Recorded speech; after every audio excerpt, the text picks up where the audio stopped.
So I'm assuming your father bought that house. Yes. You know how much he bought it for in 1979? Probably cheap as hell. Right. Just look at it this way. We bought our house in '69 for $10,000. $10,000. Wow. A Compton house for $10,000. And what are they now? Like 500? That same house is about $450 somewhere in there.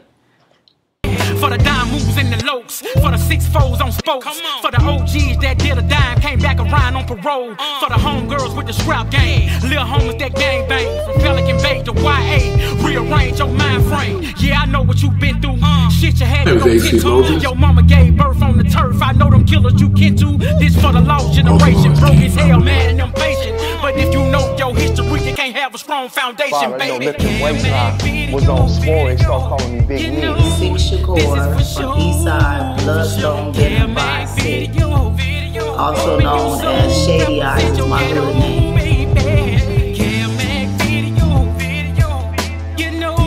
Man, the kid that got to be put on problem, man, they just do you.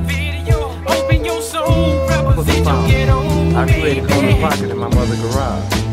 They call me Tiny Ant from Rolling 60, or yet known as Tylo Tiny Ant. Start hanging out, start messing with the Bloods, and end up turning Bloodstone villain.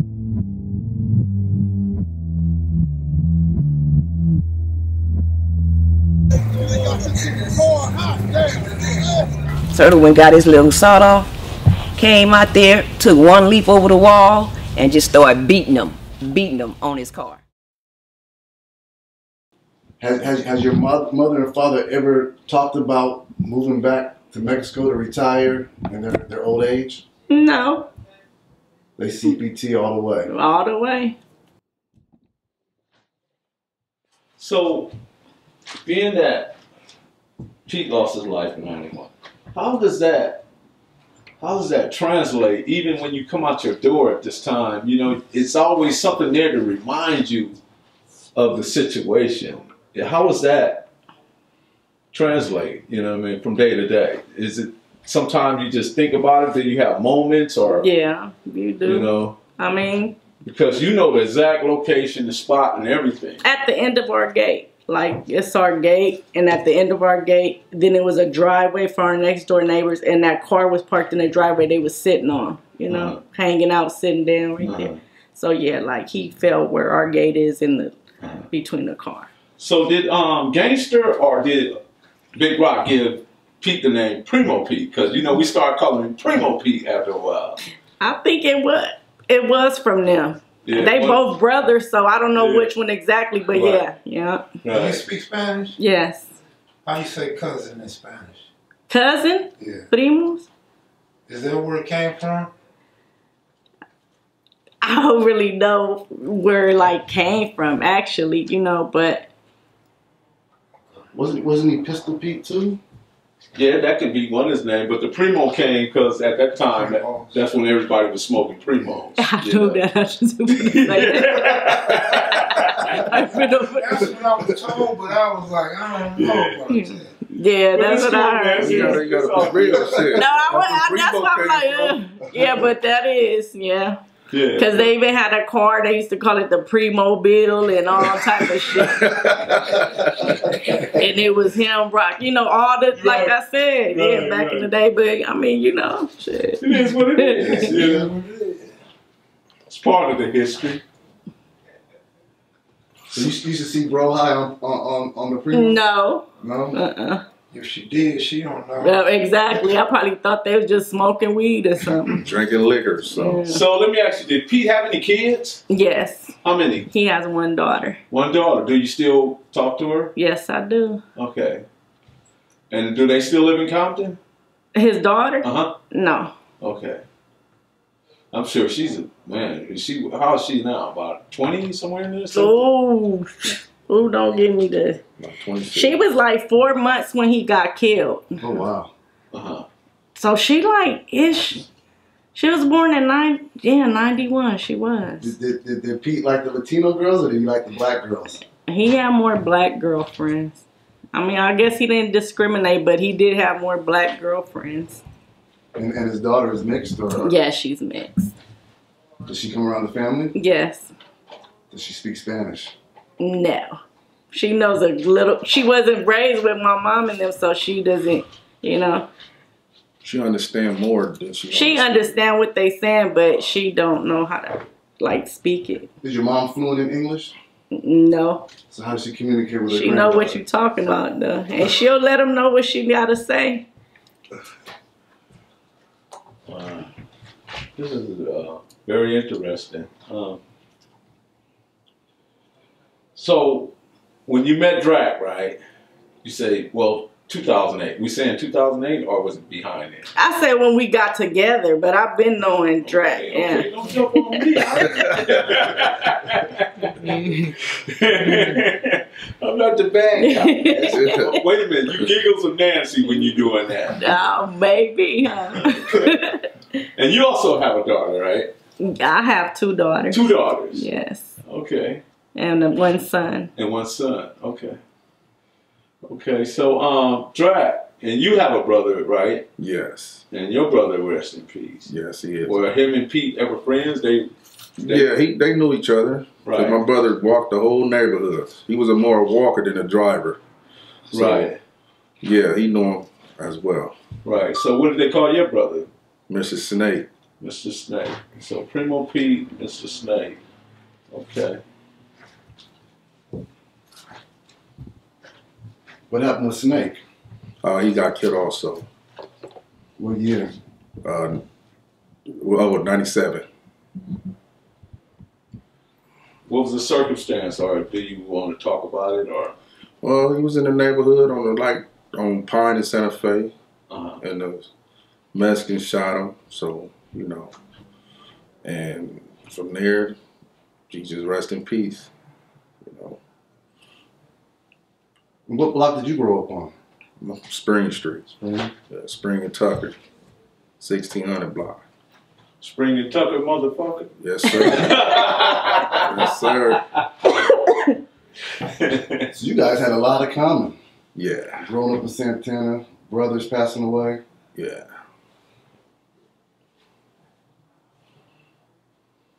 So Kevin, Tucker on Oaks Park side? Yes. Yeah. What? Shouldn't interview me.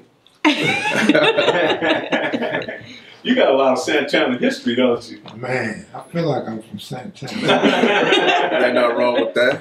We hope y'all having a fantastic day. Yeah, all day, every day. All day, every day. Hanging around the big homie. So Nancy, give me some of the homegirls that you hung around with. Can you give me a roll call of some of the ones?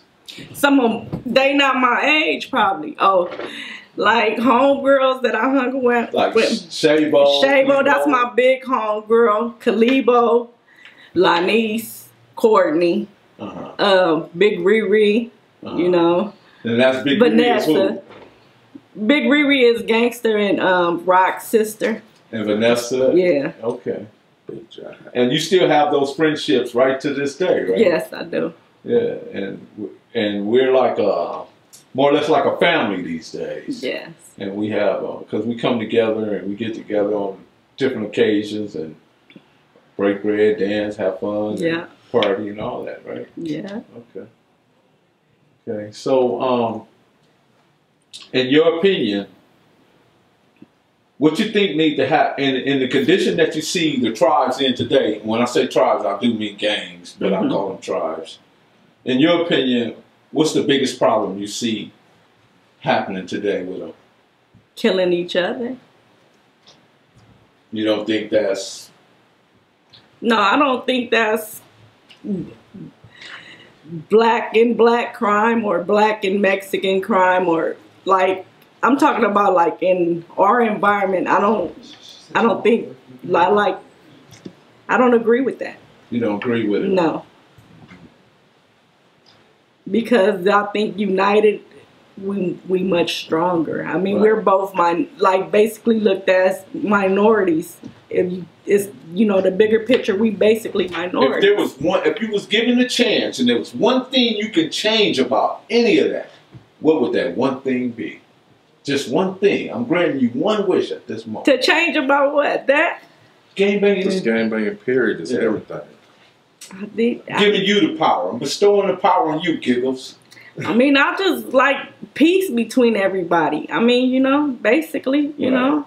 And that wouldn't matter whether it was Latino, black, Chinese, anybody, whatever, everybody. It's just too much hatred, you know, for nothing. Some things is for the smallest things that don't matter, you know. I think a life is more important than little small disputes or anything that a color or this or that, you know. You said you had sisters? Yes. Older sisters? Yes. Did they ever get into the gang stuff? No. What did they say about you and Pete doing the gang stuff? I'm like a black sheep. They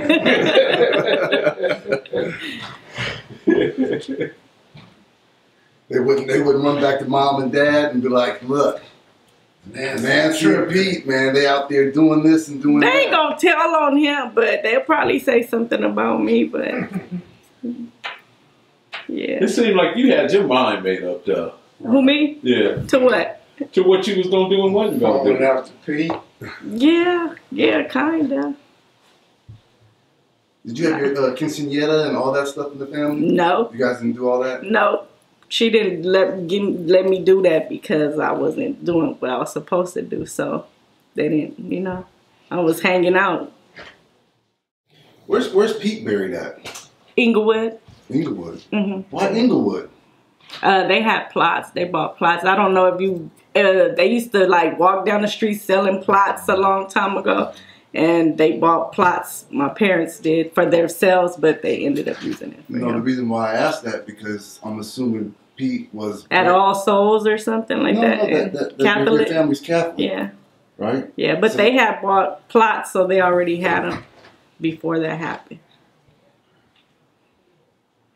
I know what you're getting because that cemetery in Long Beach is all Catholic, a Catholic cemetery. And then they got a one on in Culver City on Slauson. It's all Catholic. Oh yeah, where your auntie is at, huh? So as a kid, did you attend Our Lady of Victory right around the corner from where you grew up? No. Why not? It was a Catholic church. I know. I went to public school. I went to catechism there though. So. Oh, okay. Yeah. They had to move the money. They used to leave the money right by the door. They had to move it because, you know, some people just don't believe in all. They just go help themselves. All money in. All money in. Get a little money. Go to the Our Lady of Victory. They got it right by the door. Right. Thank you. That's all money out. Well, true. Yeah. Money that went in came out.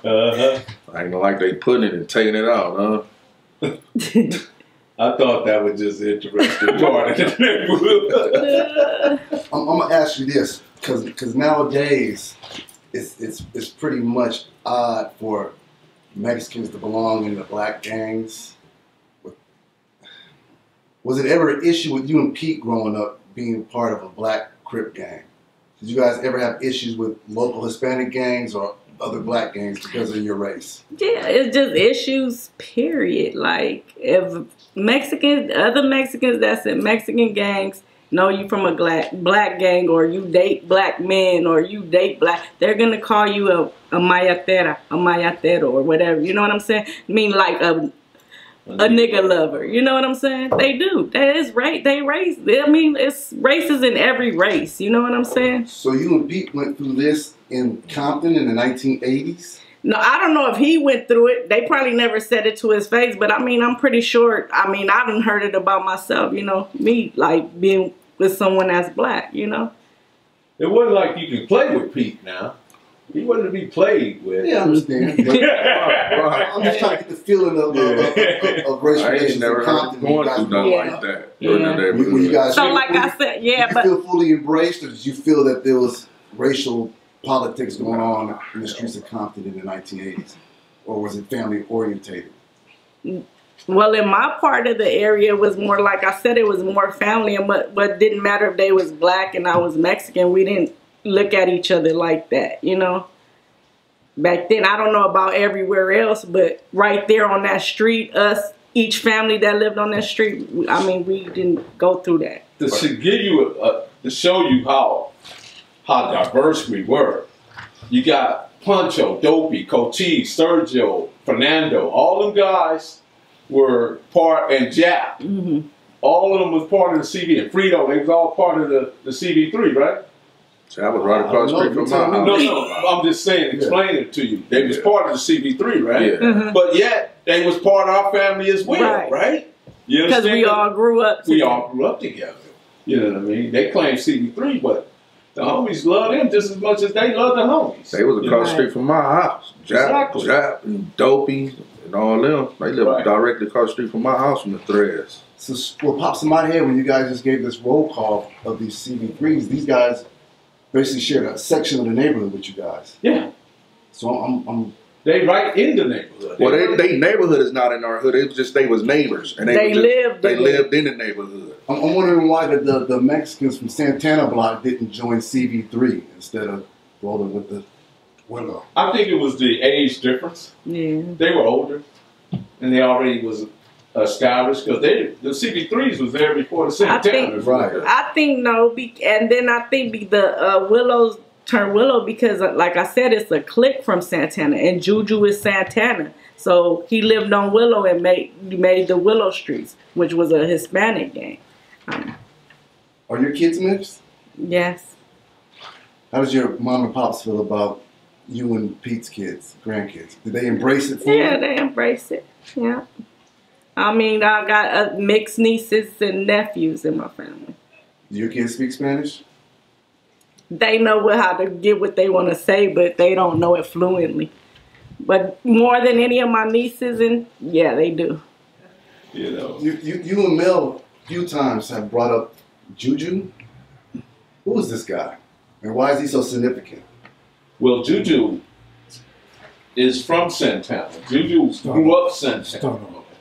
Juju is Santana and from Santana. He grew up with Gangster, Mondo, Tiwi, Hub, Black Kebo, Wheeler Rated, Center Rated, and all those guys, right? And Snoop, and they was all part of a core, right? And when Gangster came home in 84, was it 84? No, 85. 85. 86. He got that murder in 85. Yeah. Well, he came home probably 84, in the 84 somewhere, called the murder in 85. He formulated a group within the Santanas called the G-Force. And Juju, Black Kebo, and just to name a few, they were part of that G-Force. So that made Juju a force within the neighborhood, you know what I mean? Because he was one of those guys that something needed to be taken care of, Juju would take care of it. And what's Juju's relationship with Willow Street? That's where he grew up at. So you got to know that Willow Street was one of our main streets. Whether it was Killer Wayne, when it was Killer Wayne started Midtown, it was Willow Street. Oh, so that's where the Willow Street comes from. Killer Wayne is on Willow Street. Yes. Killer Wayne started Willow Street.